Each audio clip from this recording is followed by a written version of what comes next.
So, ano tong 3-3-3 plan o 3-3-3 rule? So, ito nakita ko lang no another management topic. 3-3-3 plan for productivity. So, ito sinabi o ginawa ni Oliver Buckerman.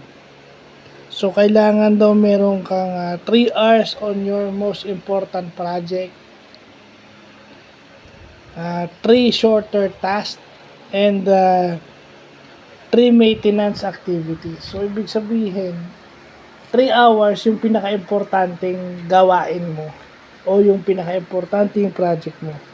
And then, after that, 3 hours on your shorter task. So, ibig sabihin, may yung 3 oras na yun, maigsi lang yung gagawin mo.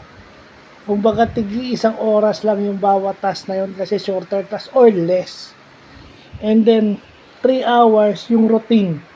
Yung routine mo, yung maintenance activities. Yung para sa akin, yun. Yung maintenance activities are yung routine mo na pang araw-araw. So, para lang hindi ka ma-overwhelm, hindi ka ma-burn out, hindi ka ma-stress.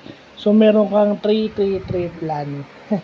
So, yan yung magandang natututunan natin ngayong Sunday na Father's Day. Siguro may mga ama na nagtatrabaho at empleyado, minsan ginagamit ito.